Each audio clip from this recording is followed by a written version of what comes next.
तो देखो इसमें जो बातें आज होगी आपकी, सबसे पहले इस पाठ जो लेसन नंबर 11 है उसमें कुछ बातें आपकी रही विकिरण तथा द्रव्य तरंगे, और इसमें हम लोग बात की है सबसे पहले इलेक्ट्रॉन उत्सर्जन की। और आपने ये कहा कि जब किसी धातु से, देखो इलेक्ट्रॉन उत्सर्जन की बात हो रही है, जब किसी धातु से इलेक्ट्रॉन बाहर निकलता है तो उसी को हम लोग कहते हैं इलेक्ट्रॉन उत्सर्जन। जब किसी धातु से इलेक्ट्रॉन क्या होता है, बाहर निकलता है, इलेक्ट्रॉन बाहर निकल रहा है, तो उसको हम लोग कहते हैं इलेक्ट्रॉन उत्सर्जन। जैसे मान लो एक धातु है दिखाया गया है, इसके अंदर इलेक्ट्रॉन को दिखाया गया है, देख रहे हैं। अब आपने इसके ऊपर प्रकाश डाला, इससे इलेक्ट्रॉन बाहर निकला, प्रकाश डाले या ताप दिए, जो भी दिए, जब इलेक्ट्रॉन बाहर निकल रहे हैं तो इसको हम लोग क्या कहेंगे, इलेक्ट्रॉन उत्सर्जन। यानी जब किसी धातु पर प्रकाश डालने से इलेक्ट्रॉन बाहर निकलता है तो उसी को हम लोग कहते हैं इलेक्ट्रॉन उत्सर्जन। पहला टॉपिक रहा। दूसरा आपका टॉपिक है प्रकाश विद्युत प्रभाव।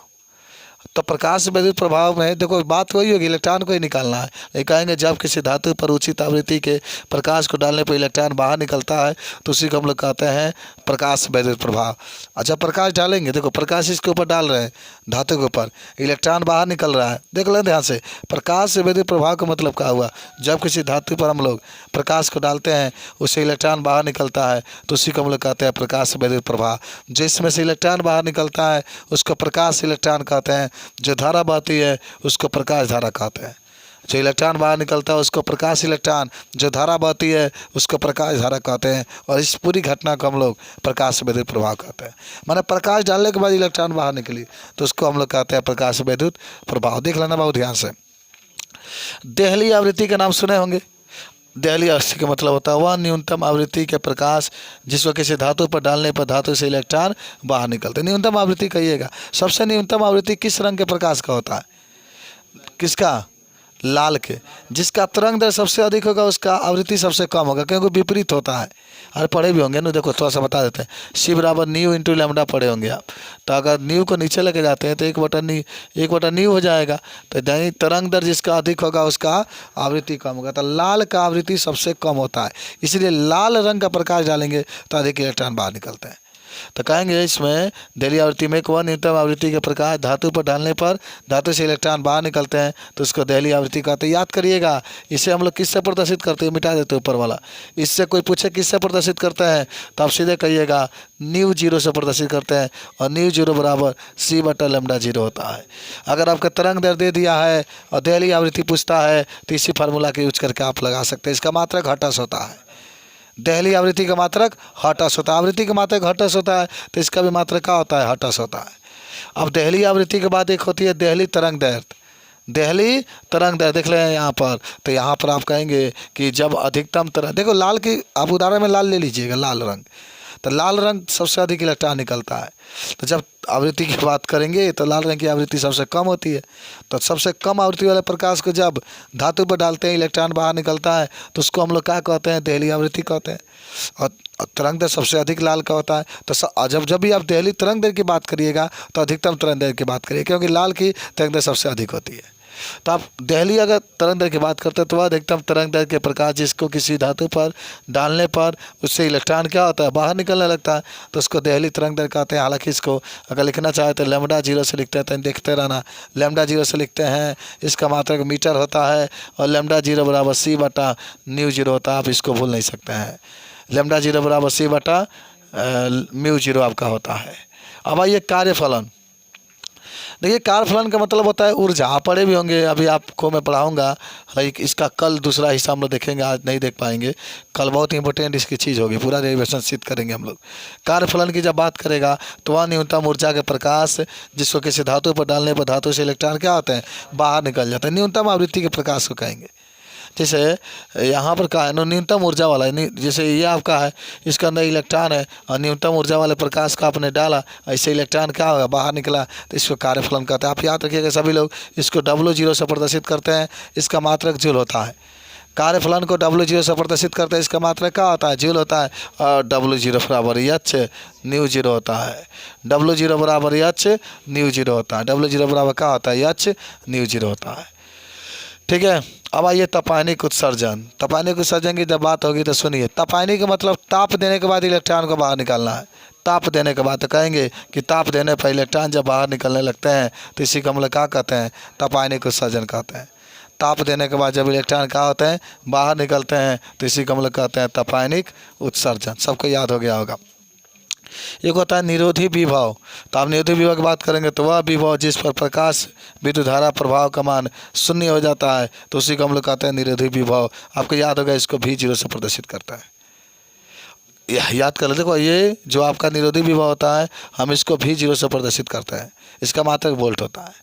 तो निरोधी विभव की बात जब भी करेंगे तो आप कहेंगे वह विभव या वह न्यूनतम विभव जिस पर प्रकाश विद्युत धारा का मान शून्य हो जाता है उसको क्या कहते हैं, निरोधी विभव कहते हैं।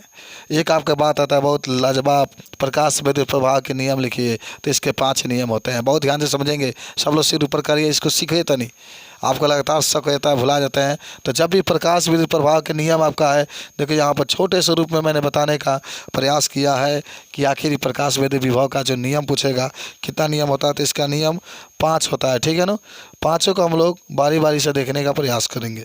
पहला नियम सुनो ध्यान से। किसी भी धातु से उत्सर्जित इलेक्ट्रॉन या इलेक्ट्रॉन उत्सर्जन की दर, जैसे इलेक्ट्रॉन उत्सर्जन का मतलब मान लो धातु है और इसका आप ऊपर के आपने क्या किया, प्रकाश डाला। जब प्रकाश डाला तो बाहर क्या होता है, निकलता है। तो इसी को उत्सर्जन कहते हैं। उत्सर्जन का मतलब बाहर निकलना। तो सुनिए, अगर प्रकाश विद्युत प्रवाह का नियम कहेगा, सबको याद होना चाहिए मुजमानी। पहला, किसी भी धातु से उत्सर्जित इलेक्ट्रॉन की जो दर होती है आपतित प्रकाश के तीव्रता के समानुपाती होती है। देखिए समानुपाती का चिन्ह लगाया गया है। किसी भी धातु से उत्सर्जित इलेक्ट्रॉन की जो दर होता है वो आपतित प्रकाश की तीव्रता के समानुपाती होता है। जितना अधिक तीव्रता वाले प्रकाश को डालेंगे उतना ही अधिक संख्या में इलेक्ट्रॉन बाहर निकलेंगे। समानुपाती का मतलब यही होता है, जितने अधिक तीव्रता वाले प्रकाश को आप डालेंगे उतना ही इलेक्ट्रॉन की दर अधिक होगी, उतना ही ज़्यादा इलेक्ट्रॉन धातु से बाहर निकलेंगे। ये पहला नियम आप याद करिए, आज एकदम आपको याद है। सोचिए कैसे आप बताएंगे। इलेक्ट्रॉन एक लीजिएगा, कहिएगा इलेक्ट्रॉन से कहिए, क्योंकि इलेक्ट्रॉन जब बात होगी प्रकाश विद्युत प्रभाव की तो इसमें 2 बातें होगी, एक प्रकाश की बात होगी और एक इलेक्ट्रॉन की बात होगी। 2 बातें होंगी। ट्रिक सुनिए, इसको नियम याद करने के लिए एक प्रकाश की बात होगी, इलेक्ट्रॉन की बात होगी। और बात होगी जब प्रकाश की तो कहिएगा पहला में इलेक्ट्रॉन उत्सर्जन की दर, यानी इलेक्ट्रॉन को बाहर निकलने की जो दर होती है वह प्रकाश की तीव्रता के समानुपाती होती है। जितने अधिक तीव्रता वाले प्रकाश को डालेंगे उतना ही अधिक इलेक्ट्रॉन बाहर निकलेगा। जितना ही कम आवृत्ति वाले, जितना ही कम तीव्रता वाले प्रकाश को डालेंगे उतना ही कम इलेक्ट्रॉन बाहर निकलेगा। चलिए अब सुनिए, ध्यान से समझिएगा। जब इलेक्ट्रॉन निकलता है तो इसकी गतिज ऊर्जा होती है ना। इलेक्ट्रॉन भाई निकलेगा तो कुछ ना कुछ गति करता हुआ निकलता है, कंपन करता हुआ निकलता है। तो सुनिए ध्यान से, लिखा गया है इलेक्ट्रॉन का गतिज ऊर्जा। इलेक्ट्रॉन के गतिज ऊर्जा यहाँ पर लिखिएगा आपतित प्रकाश की तीव्रता पर निर्भर नहीं करता है। माने अगर इलेक्ट्रॉन एक निकल रहा है तो इसका जो गतिज ऊर्जा का 10 जूल है, आप 20 आवृत्ति माने 20 तीव्रता वाला प्रकाश को डालेंगे, 50 तीव्रता वाला प्रकाश को डालेंगे तो अगर पहला 20 था तो भी 20 होगा। माने इससे गतिज ऊर्जा पर कोई प्रभाव नहीं। जैसे तीव्रता कौन होके 50 तीव्रता वाले कैपेसिटी का प्रकाश डाल रहे हैं, अगर 10 माने गतिज ऊर्जा उसका 10 जूल है, अगर उस पर 100 तीव्रता वाले प्रकाश को डालेंगे तो उसका गतिज ऊर्जा 10 जूल रहेगा। यानी वही लिखा गया कि इलेक्ट्रॉन की जो गतिज ऊर्जा होगी, जो गति करता है उसके ऊर्जा जो होती है आपतित प्रकाश की तीव्रता पर निर्भर नहीं करती है, चाहे वो कम हो के चाहे देखो, इससे कोई प्रभाव नहीं पड़ता है। तीसरा, इलेक्ट्रॉन की जो सुनो ध्यान से, इलेक्ट्रॉन की जो गतिज ऊर्जा होती है वह आवृत्ति के समानुपाती होती है। अरे पढ़े भी होंगे आप, अभी आप सिद्ध करेंगे ना। का सिद्ध करेंगे जरा सोचिएगा। अभी आप सिद्ध करेंगे आइंस्टीन का समीकरण तो आता है ना। आय का जगह पर तो हम ये के लिख सकते हैं कि नहीं लिख सकते हैं, बताओ। कि 1/2 mv² के तो देखो के है पूरा हटा दो तो के समानुपाती, ये नीव आ रहा है, नीव का आवृत्ति है, नीव का आवृत्ति है। तो हमारे तीसरा बात में यही कहे के बाद कि इलेक्ट्रॉन की जो गतिज ऊर्जा होता है वह आवृत्ति के समानुपाती होती है। इलेक्ट्रॉन की जो गतिज ऊर्जा होता है आवृत्ति के समानुपाती होता है। तीसरा बात। चौथा बात होगा देहली आवृत्ति से कम आवृत्ति पर इलेक्ट्रॉन बाहर नहीं निकलेंगे। माने वो देहली आवृत्ति कम से कम आवृत्ति होता है जिससे इलेक्ट्रॉन बाहर निकलते हैं। अगर 10 जूल दहली आवृत्ति आप पढ़े होंगे, सीजियम का जो दहली आवृत्ति का मान होता है 2.6 अगर हर्ट्ज है, उससे कम अगर हर्ट्ज की प्रकाश डालेंगे तो उस धातु से इलेक्ट्रॉन बाहर नहीं निकलते। तो चौथा रूल यही कहता है कि दहली आवृत्ति से कम आवृत्ति वाले प्रकाश को डालेंगे तो इससे इलेक्ट्रॉन बाहर नहीं निकलता है।